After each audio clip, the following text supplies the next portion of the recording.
In the heart of the Louvre Museum in Paris, hidden from the eyes of tourists and art lovers, lived a very unusual creature. She was a large albino spider that is all white, female with a harmonious and soft body the size of an egg. There were grooves on her back which looked like signs, but maybe they were symbols. Like all spiders, she was always busy weaving her webs. But she was not a common spider, and consequently her cobwebs were not common cobwebs. One of the reasons why she took refuge among the sculptures and paintings of antiquity was that among them she felt at home because they were all familiar. She had known them at the time of their creation, and this made her feel of great value, considering herself older than anything else in the world. But in reality, she was ageless.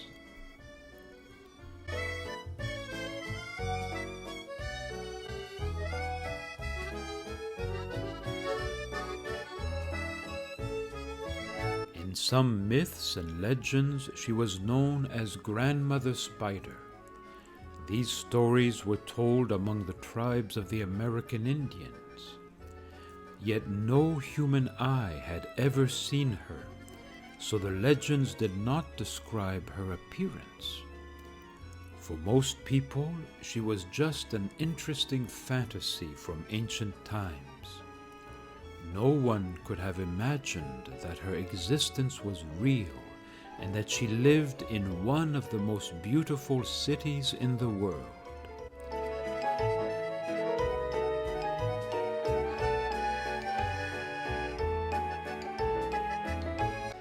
Even less could people have imagined that she had made her home in a museum.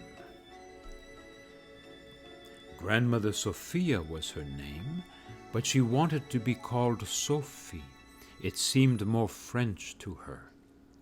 She loved great art from the beginning, ever since the caveman started painting and sculpting on stone walls. Sophie was in front of her. Nonna Lisa was there, with that subtle and mysterious smile. She liked to call her that rather than Mona Lisa. Now she could walk, climb, and then let herself fall softly and slip into all the marble folds of the most beautiful sculptures the world had ever possessed.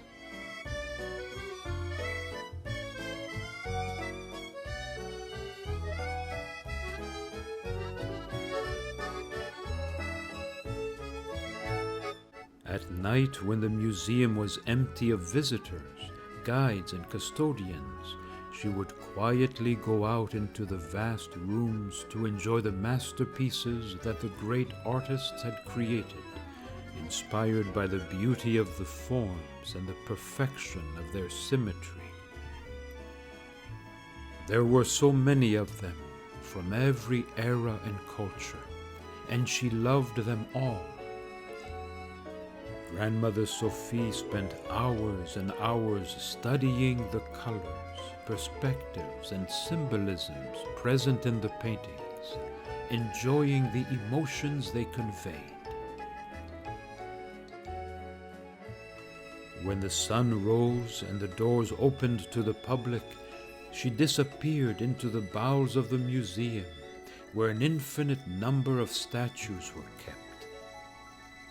Many of them had traveled to be exhibited in museums around the world, and on each one she had drawn the boundaries with her magic web, with the intention of protecting them.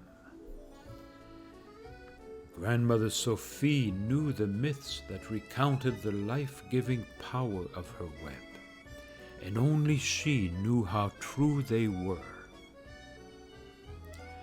The ancients said that the universe continued to be created through her incessant daily work, without ever knowing its end. Like the artists around her, she was also a great artist because she was a creator of new worlds.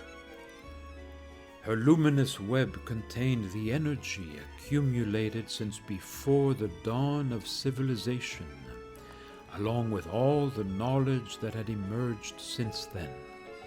In fact, that very knowledge had been handed down with the help of her fragile but powerful web. She had lived in forests and fields, mountains and caves, sometimes alone, sometimes in the company of special human beings who, like her, were helping to create a new world of enlightened beings. In one of those caves in southern France, she had met a very special being of light. The solitary woman with whom Grandmother Sophie had lived in that period spent all her time in prayer and contemplation, and seemed to emanate a light of her own. Grandmother Spider joined her in silence from her perch among the rocks to be as close as possible to her.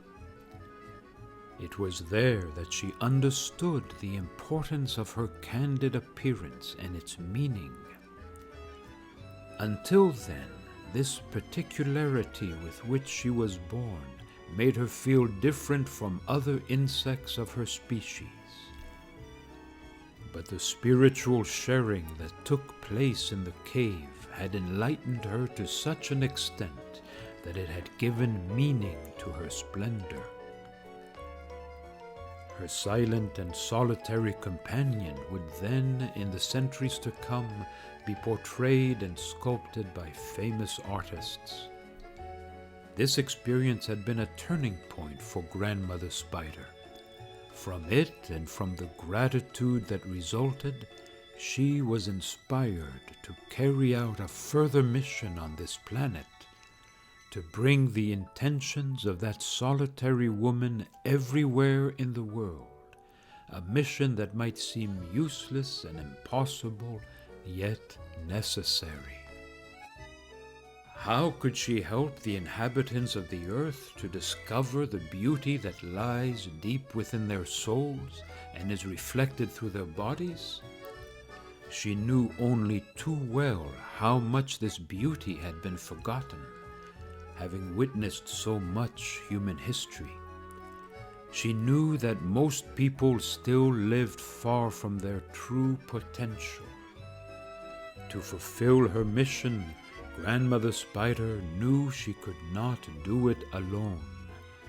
Not even her magic web would be enough, even if through it she could communicate over great distances, because her goal was to reach every corner of the earth.